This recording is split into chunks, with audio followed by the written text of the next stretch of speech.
Good evening, I'm Alma Angeles and you're watching Eagle News International on tonight's headlines.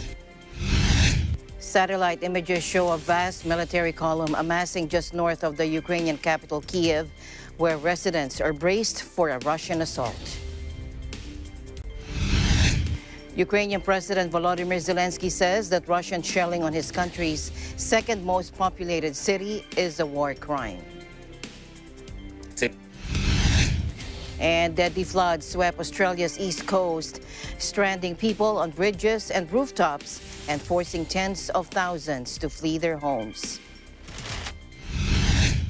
And a landmark UN report says the time had nearly run out to ensure a livable future for all, detailing a horrifying atlas of human suffering and warning that far worse was to come.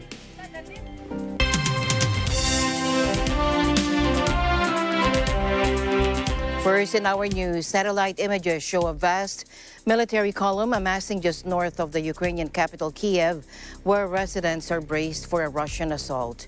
The Russian army tells them they can freely leave on one highway going south as it hints of attacks on civilian areas. Take a look. Now, these satellite photos provided by Maxar, a U.S. company, showed that the convoy, which had been massing since Sunday, had mushroomed to more than 40 miles of military vehicles. It said the column covered the entire stretch of road from near Antonov Airport, some 18 miles from the capital, to the town of Pribyrsk, a distance of approximately 40 miles. And Maxar said that along parts of the route, some vehicles are spaced fairly far apart, while in other sections, military equipment and units are traveling 2 or 3 vehicles abreast on the road. It said a number of homes and buildings are seen burning north and northwest of Ivankiv, near the roads where the convoy is traveling. Maxar said its satellites had also captured images of additional ground forces, deployments, and ground attack helicopter units in southern Belarus, less than 20 miles north of the border with Ukraine. Russian forces shelled Ukraine's second city, Kharkiv, as you can see here, killing at least 11 civilians in residential areas, according to its mayor.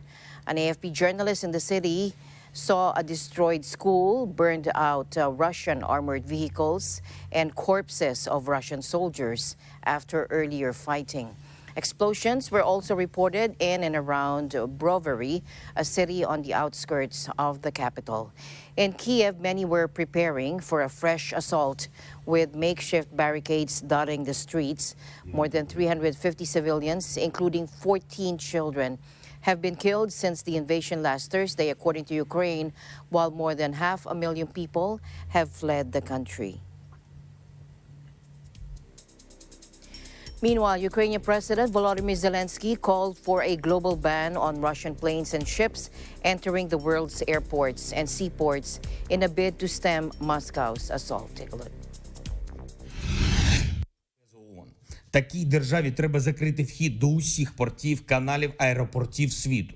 Така держава не має отримувати сотні мільярдів за експорт енергоресурсів. Купувати російські товари зараз – це платити гроші за вбивство людей.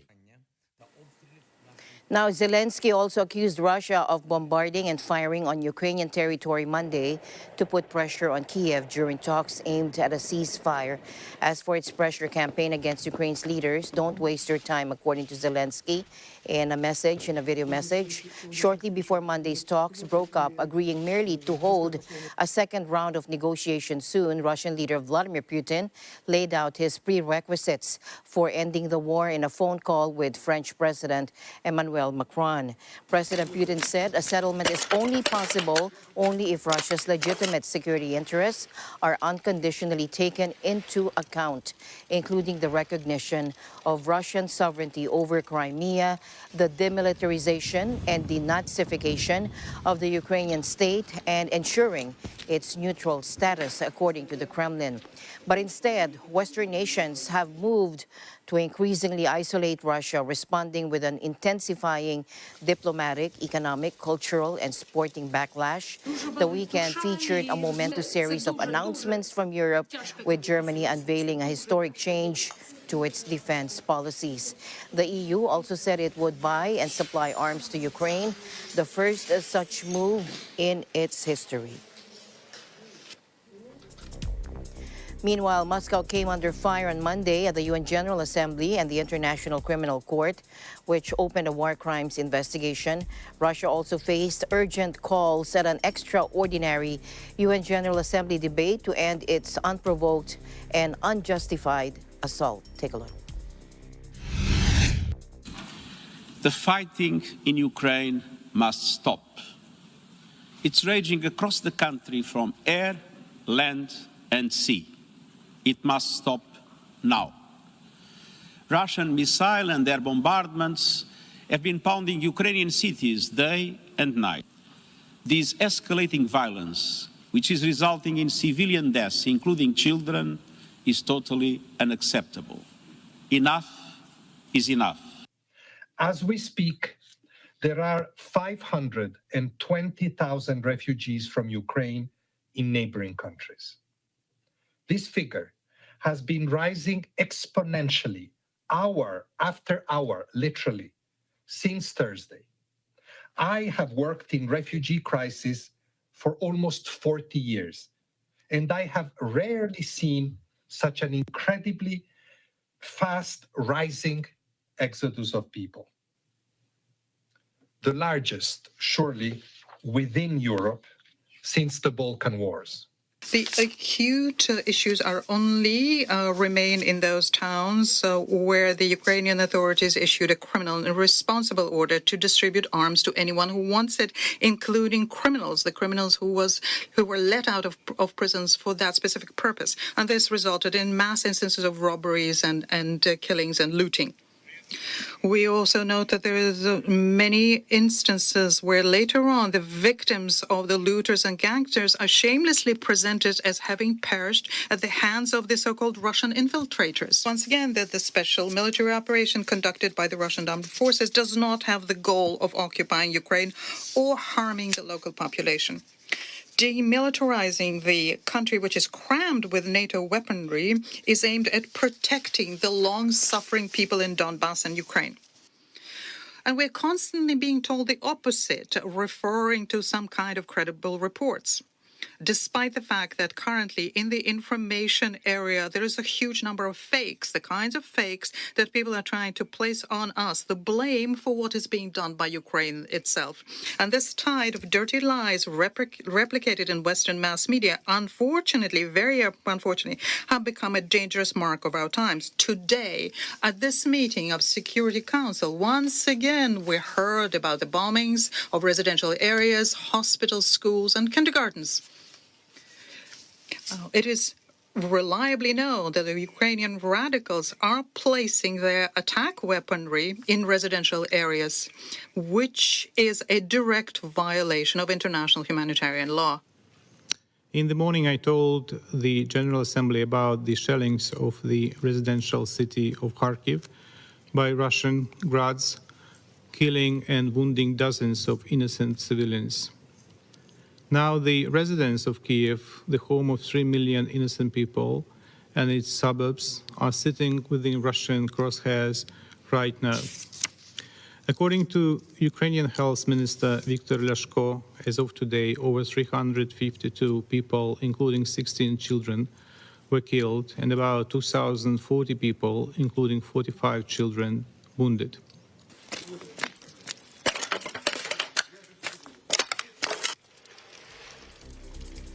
Meanwhile, Ukrainians fear it is the last safe day in Kyiv as they flood into a train station in the capital in a bid to catch a ride to a safer place as invading Russian troops close in. Take a look.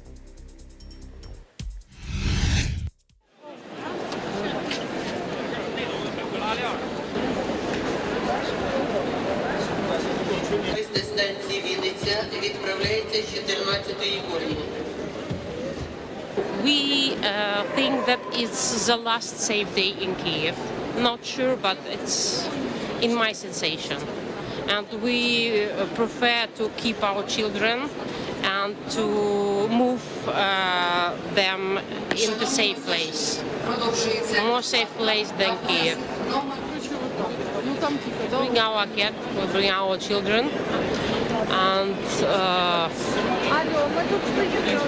we would like to find some safe place for them.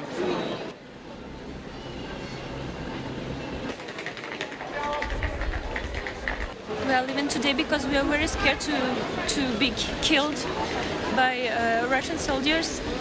We are very scared to receive a rocket to our underground, our house, and we try to live just to stay alive.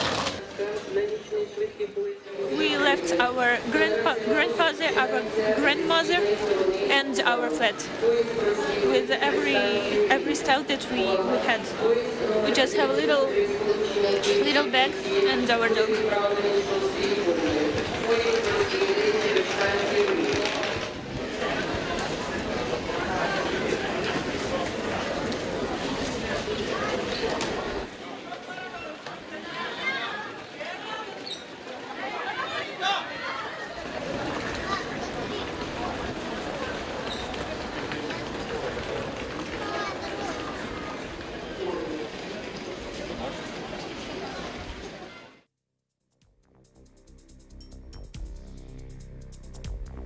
On the sixth day of Russia's invasion, officials in Ukraine's second city, Kharkiv, said the Russian army had shelled the local administration building. Take a look.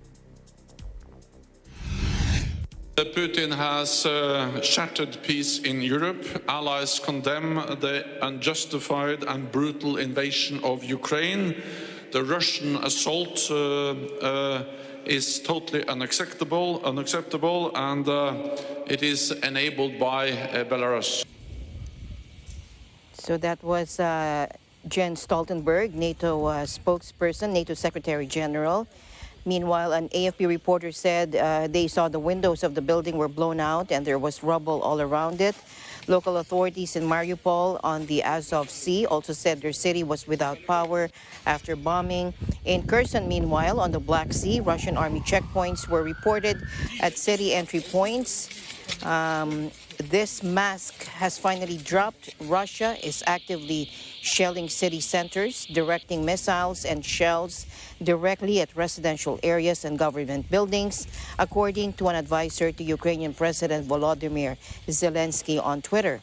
And as the conflict intensifies, fears are growing or even higher casualties if Russian forces launch an offensive to try and take Kyiv, a city of 2.8 million people.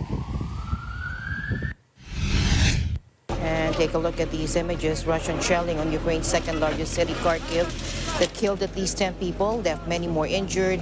Emergency services said in an attack that targeted the central square and the main administration building. Rescue workers are trying to clear the debris. These are images posted by the head of the Surrey Regional Administration, showing a crowd looking at the collapsed building in the aftermath of a shelling in the village of Oktyarivka in northeastern Ukraine.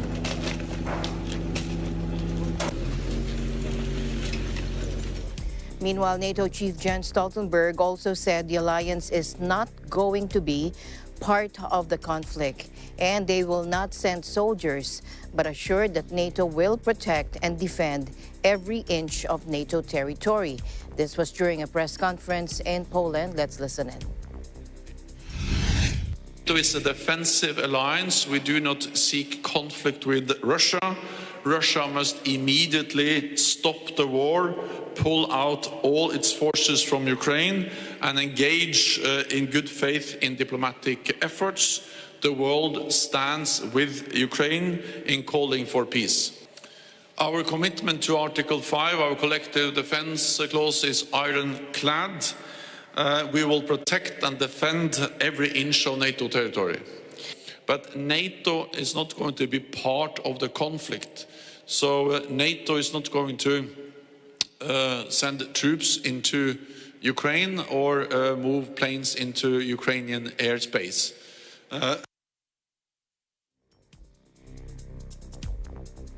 Meanwhile, Ukrainian President Volodymyr Zelensky called in a live video to address the European Parliament for the EU to prove that it is with Ukraine as it resists Russia's invasion. Let's listen in. Без вас Україна буде самотня. Ми довели свою силу, довели, що ми, як мінімум, самі як ви. Доведіть, що ви разом з нами, доведіть, що ви нас не відпускаєте, доведіть, що ви дійсно європейці. І тоді життя переможе смерть, а світ – темряву. Слава Україні!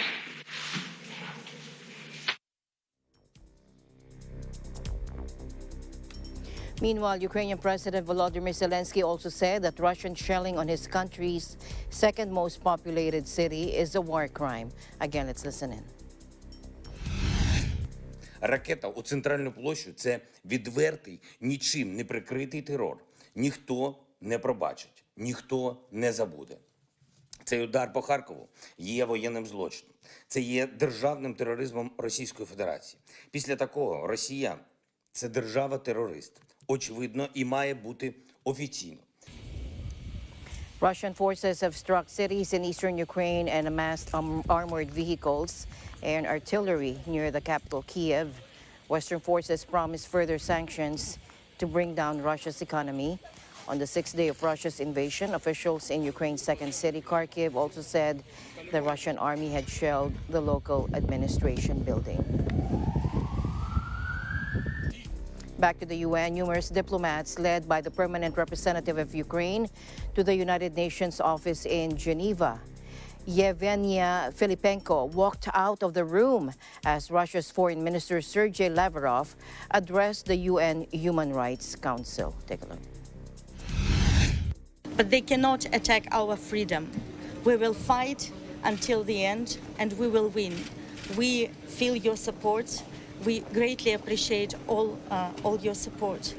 And the steps that we have taken today in international Geneva send a very strong signal to the Russian Federation that such actions are not acceptable, are not tolerated in the 21st century.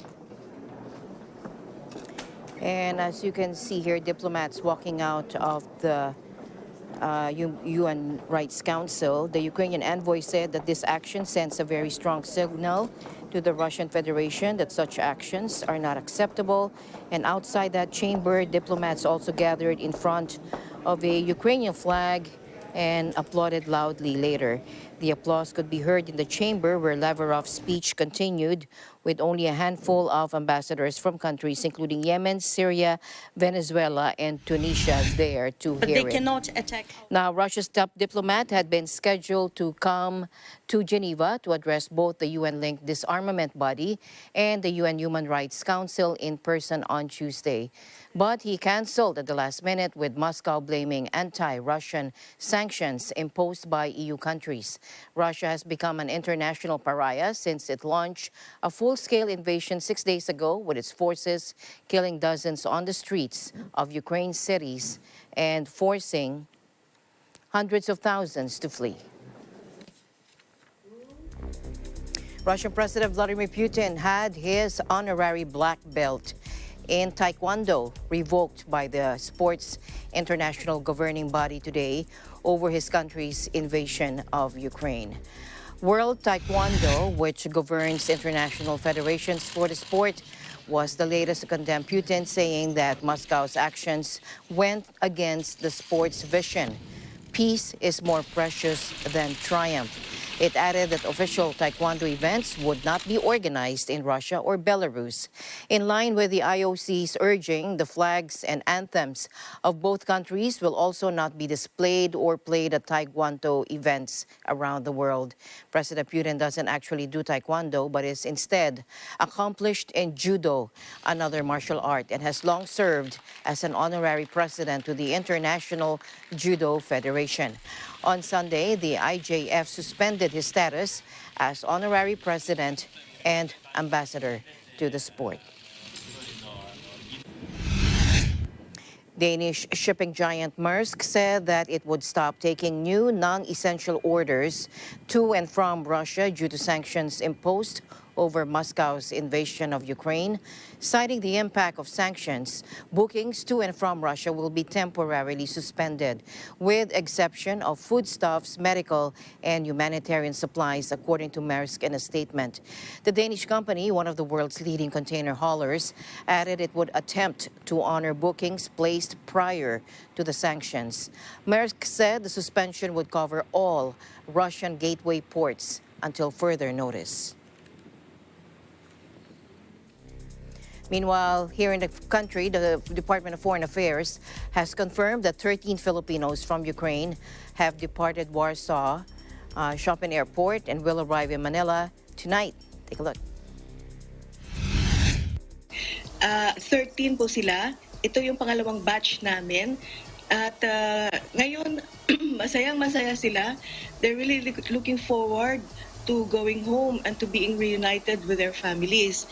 So, confirmed na po na nandun sila, en route sila to the Philippines to reunite with their families. At yun po ang aming masasabi. Kasi nga, talagang ito yung second group namin na talagang hinatid ni Secretary Locsin. Sinalubong pala ni Secretary Locsin dito sa border. Now, the group was part of the 40 evacuees who left Kyiv for Lviv and was welcomed by Foreign Affairs Secretary Theodore Locsin Jr. at the Poland-Ukraine border. The Philippine Embassy in Warsaw facilitated their travel and flight documents, as well as their stay in a hotel in the Polish capital. All the repatriation expenses, including transport expenses from Kyiv to Warsaw, food and accommodation in Lviv and Warsaw, reverse transcription polymerase chain reaction test, and airfare to Manila were likewise shouldered by the DFA's assistance to national funds. This batch will bring to 19 the total number of Filipinos to be repatriated since tensions started in Ukraine. The first 6 arrived in Manila on February 18. Even in the showbiz world, British actor Benedict Cumberbatch is honored with a star in the Hollywood Walk of Fame just weeks before he learns whether he has won an Oscar. In his speech, the star of The Power of the Dog decries the Russian assault on Ukraine and calls for action to halt its progress. Take a look. I can't speak today at this amazing moment in my life on this extraordinary platform without acknowledging the obvious of what's happening in the Ukraine, and to show my support for the people of Ukraine, my support for the people of Russia who are opposing the kleptocracy and the idiocy of their rulers to try and halt the progression of this atrocity. But it's more now for all of us to do than just have thoughts and prayers. We need to act. We need to go on to embassy websites. We need to see what we can do as citizens of the world, citizens of Europe. We can't stand back anymore.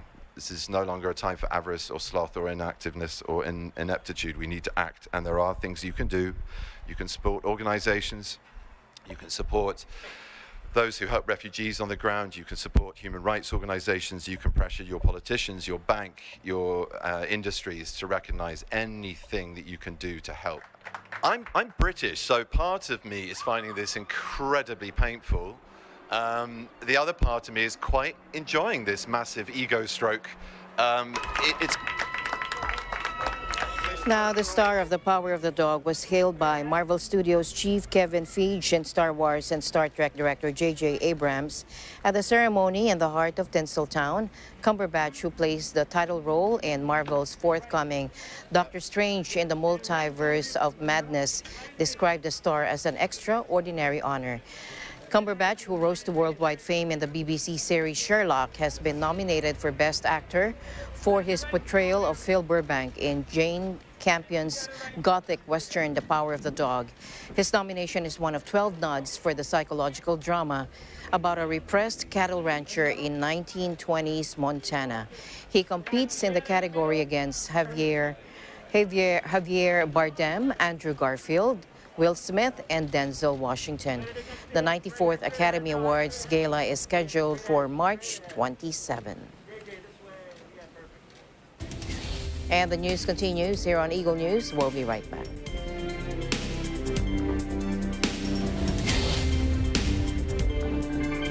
Alam namin ang iyong pagsisikap. Dama namin ang iyong mga sakripisyo.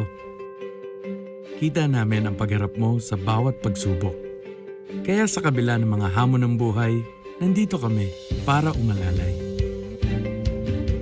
Kasi katulad mo, gusto rin namin ang magandang bukas para sa kanya. Hatid namin ang dekalidad na edukasyon at makabagong pasilidad sa abot kayang halaga. Kaya huwag ka na mangamba. Sasamahan ka namin tuparin ang mga pangarap niya.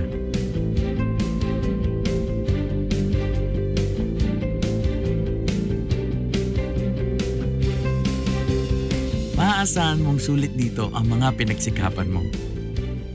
Sa aming mga makabagong pasilidad at sistema ng edukasyon. Mailalabas natin ang aking talino at mga kakayahan niya. Kahit sa munting halaga, makakasiguro ka na makakasabay siya sa mabilis na pag-ikot ng mundo. Sa new era, karamay mo kami sa bawat hamon. Kaagapay mo kami sa bawat hakbang. Kasama mo kami sa bawat ngiti at tagumpay.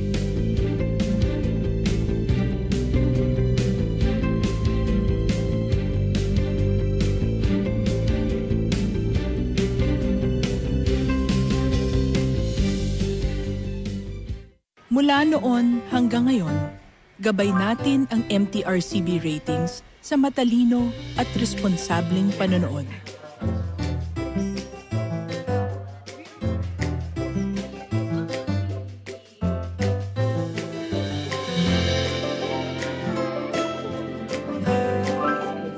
Sa tamang pagsunod sa MTRCB ratings, ginagawa nating ligtas at makabuluhan ang panonood ng bawat miyembro ng pamilyang Pilipino.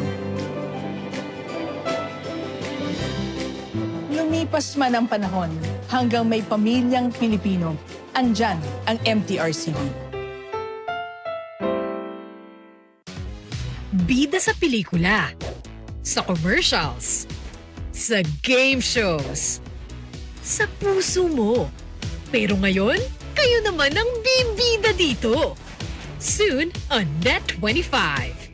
Ang morning show na always nagbibigay ng ngiti at saya sa bawat kada all over the world. Tara na't ma-inspire at ma-amaze sa kwento ng mga bawat kada na nagwagi sa anumang hamon at pagsubok ng buhay. Itago na mga remote control at tumambay lang dito sa paborito niyong barkada sa umaga, ang Kada Umaga! Dahil kayo ang bida dito.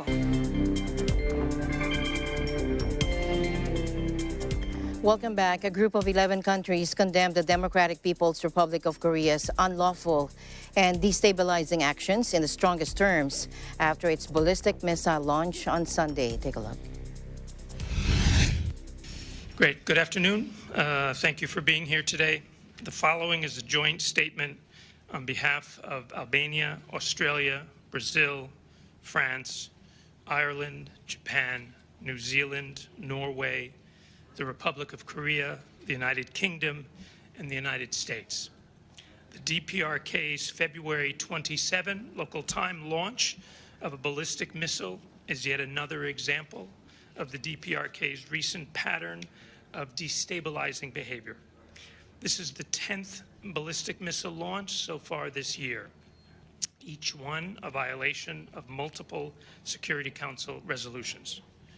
We condemn these unlawful and destabilizing actions in the strongest terms. DPRK state media claimed the launch was conducted to support testing of a reconnaissance satellite. Multiple Security Council resolutions expressly prohibit the DPRK from conducting launches that use ballistic missile technology. This launch is a clear violation of multiple resolutions and should be condemned by the Council.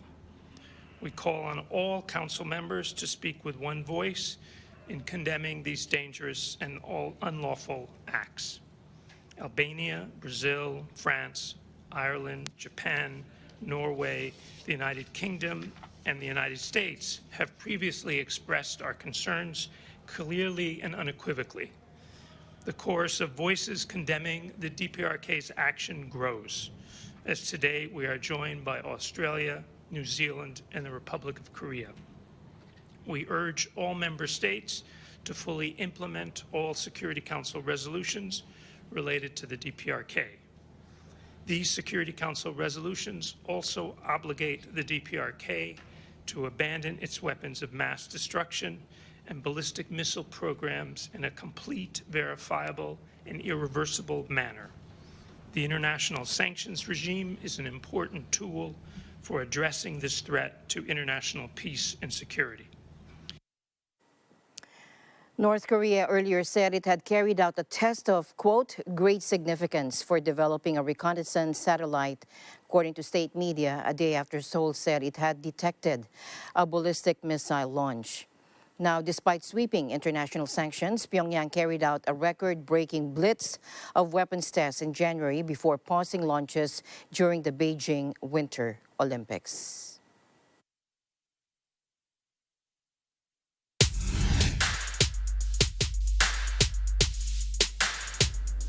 Deadly floods swept Australia's east coast today, stranding people on bridges and rooftops and forcing tens of thousands to flee their homes. Take a look.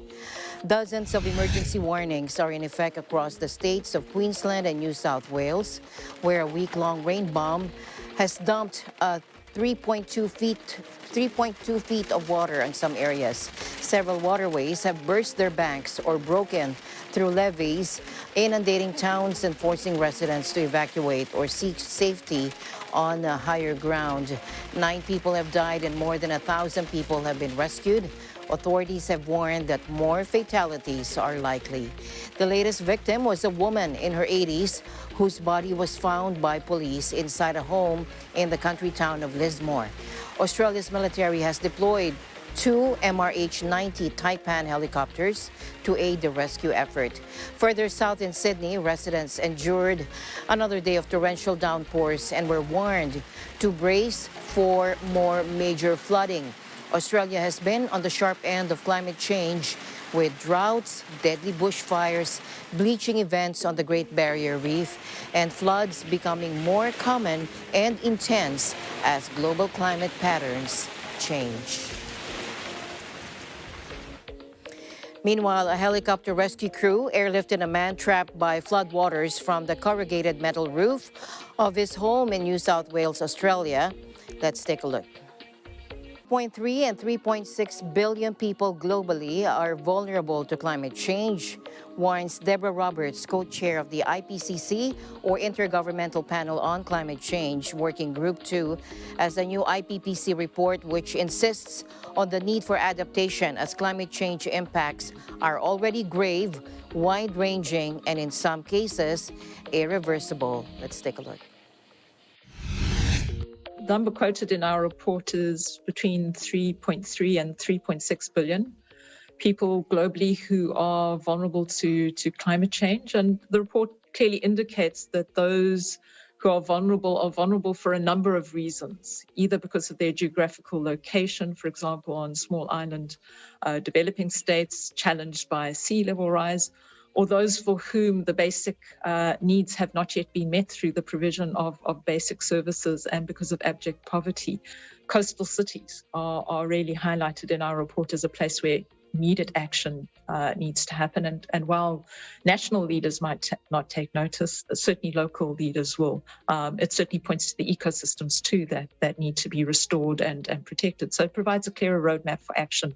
And I believe that will empower people beyond the normal cohort of leaders. So by building coastal or strengthening coastal protection, you are doing adaptation.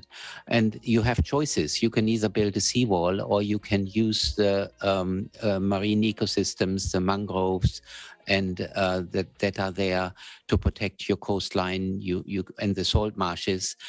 But what this also tells us is there are adaptation limits, and these adaptation limits provide important orientation with respect to action. They give you a stimulus to say we cannot let climate change move on like this and impact our life. And certainly, while the war in Ukraine is concerning to everyone in the IPCC, there are regions outside of the afflicted conflict zone which are waiting for this report. So Africa, the Americas, the small island states. And so I think there is an audience still, even in the current context for this report, just because of the severe challenges that those regions experience. Your question kind of suggests the illusion as if there is the option to ignore this report or to ignore climate change. And this is not an option. I mean, climate change is there. It's affecting us. It's haunting us. And there is the urgent need to do something about it. There is an existential threat. So ignoring is not at all an option.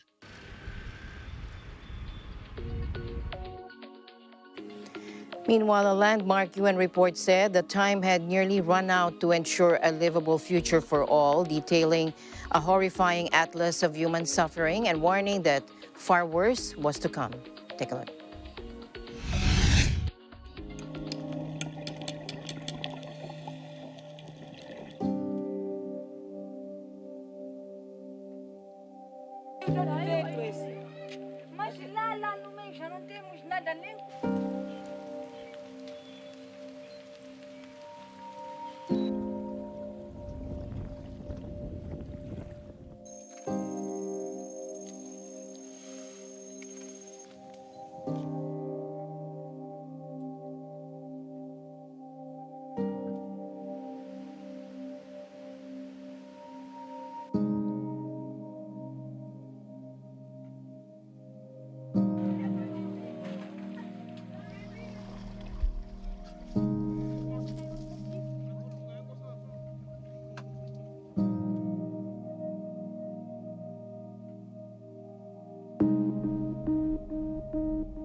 Every year, we have, I would say, between 20 and 40 million people displaced by extreme climate events. And every year, this number is twice or thrice the size of the number of people displaced by conflicts and violence.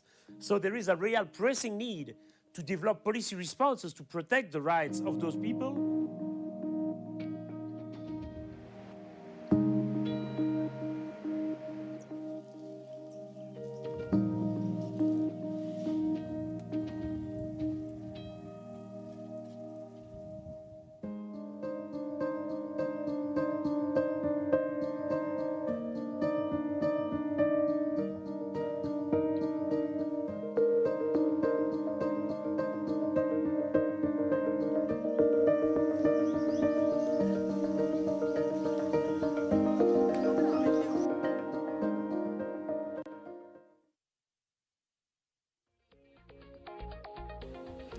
To other news now. A father shot dead 3 of his own children Monday before turning the gun on himself in a U.S. church, according to police.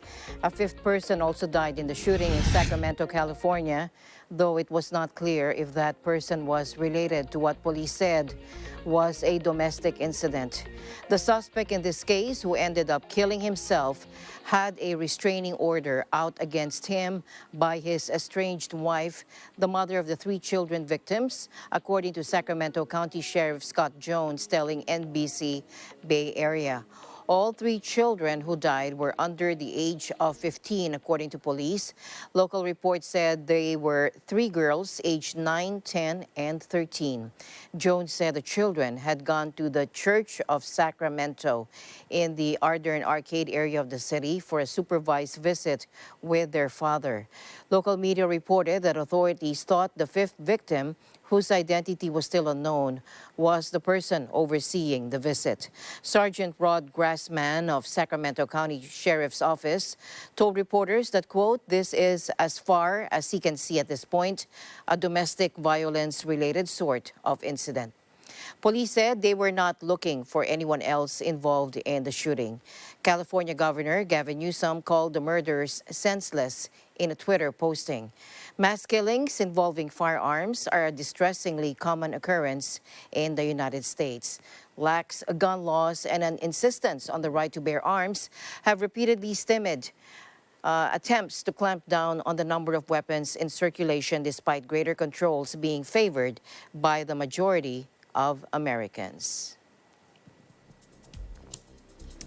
Hong Kong's Chief Executive Carrie Lam welcomed officials and a third team of medical experts from mainland China who will work with the local government to curb the latest COVID-19 outbreak, according to Chinese state media reports. Take a look. 我们一定会抓紧时间努力工作，和香港的专家一道密切的合作，充分的交流，想尽一切办法来帮助香港特区政府抗疫工作。 Hong Kongers also stripped shop shelves bare Tuesday as panic buying set in following mixed messaging from the government over whether it plans a China-style hard lockdown this month. The latest disarray came as the city's top medical school estimated just under a quarter of all residents had been infected with COVID since the start of the year. Photos circulating on social media showed people had trouble finding a variety of items, including meat, vegetables, frozen food, noodles, paracetamol, and testing kits. One of the most densely populated cities on Earth, Hong Kong has supermarkets with limited backroom storage space.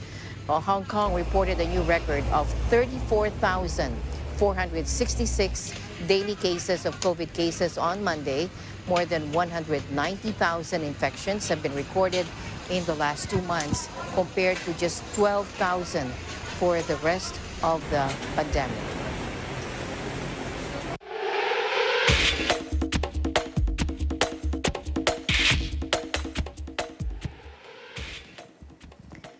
And we have a report coming in from Eva and Alan Basalyahe. Let's take a look.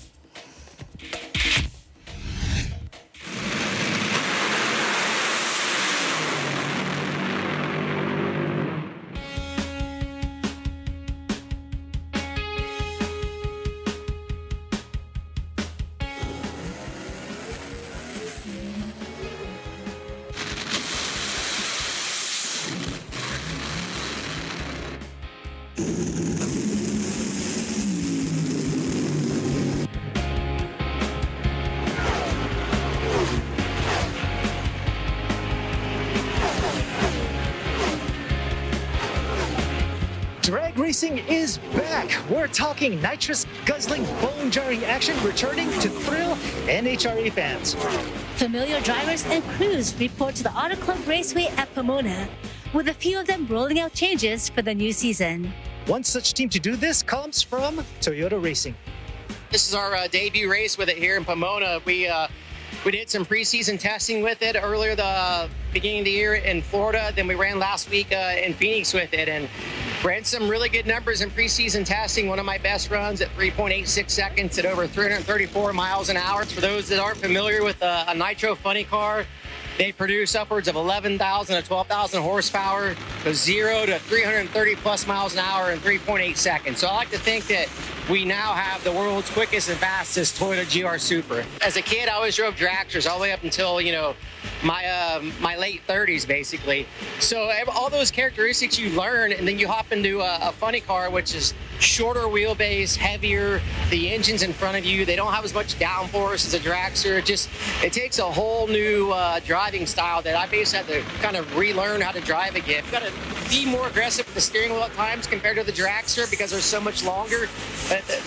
They are harder, I think, and challenging, but at the same time, they're a whole lot of fun. Not that dragsters aren't fun, I just think that the Ds are totally different, and I enjoy the challenge that they bring. People always ask me, what my daily driver is. Do I have some sort of hot rod? But once I got that GR Super, it's nice to just cruise in. I just recently moved to Florida, so I like cruising along the beach and that thing, like getting people, like I said, waving to you, thumbs up and stuff like that. So when this thing goes 330 miles an hour, I want to go home and just relax and not be in a hurry, For a drag racer, being in a hurry is measured at hundreds of miles per hour in less seconds than you can count on one hand.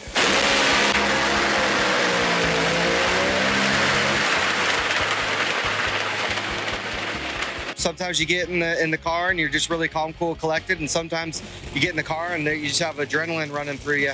There's a lot of just different situations that arise throughout the year of, you know, between qualifying and testing and racing and then final rounds, and depending on who you're racing. And so there's a lot of things that go on throughout the year. You know, obviously it's a great feeling to go 330 miles an hour and accelerate, you know, 0 to 100 in less than a second, 6 Gs. It's a pretty incredible feeling.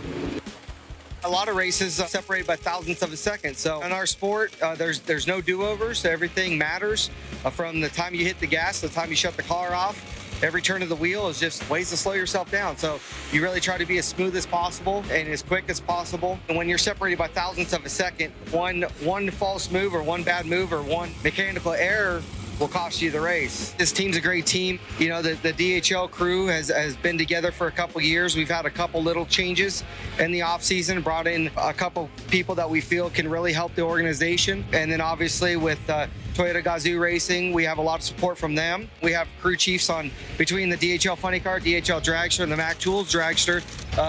They relay information back and forth. So there's a lot of brain trust that goes on and a lot of information that gets passed throughout the three teams throughout the day. But yeah, at the end of the day, it's one big team, and you know, hopefully we're able to accomplish some big things at the end of the year. A little different from the last couple of years. I mean, so it's obviously good to get everybody back out to the races, enjoying it, and having a beautiful day out here, and get back to what we love, and that's watch fast race cars and for us to go fast.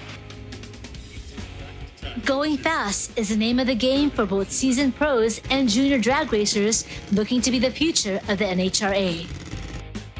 We're having the juniors display our cars, as you can see, to just spread the word about junior drag racing and broaden the whole program. Our cars, it's very, very consistent. So if we want to turn 790, it'll run like 790 or anywhere around that. Makes like mid 50 horsepower. I'm pretty sure it's like 500 cc's. It's crazy, it goes fast. I wanted to change the car to be more me, but everyone started complimenting how nice it looked, how sparkly it was. And then I seemed to fall in love with like the orange and the gold and the sparkles and the flames. So now it just became a part of me. Like orange is now one of my top favorite colors. If you look, like all the cars are blue or white. My car's different and it pops. The 62nd annual Lucas Oil NHRA Winter Nationals kicks off a drag racing season which, when experienced in person, creates a markedly different kind of sensation. When you're in the stands, you feel the rumble underneath you, and you feel the power, and that's part of the attention draw that I think a lot of people come back is because of that, and being able to come into the pits and see the drivers, see the crew, see them tear apart a motor, you know, down to a bare block, put it back together in an hour and fire it back up and go out there and make another run. So they're able to stand behind us when we warm it up, and they're able to smell the nitro and get a little bit of that burn of the nitro sensation. So like I said, it's the atmosphere that's what sells the ticket. Once we hit the throttle with 11,000 horsepower, it's like a small earthquake. You know, for those who haven't been out here, like you see them jump off the ground almost. It's a pretty cool experience. I've never seen someone come out here for their first time and say they didn't enjoy it. You know, they always come back and tell their friends, and that's what it's all about. The road between season opener and the championships in November is a long one. But as long as there's engine roaring, smoke billowing driving, then drag racing fans are more than up for it. Evan Allen, Eagle News, Los Angeles. Thank you, Evan Allen.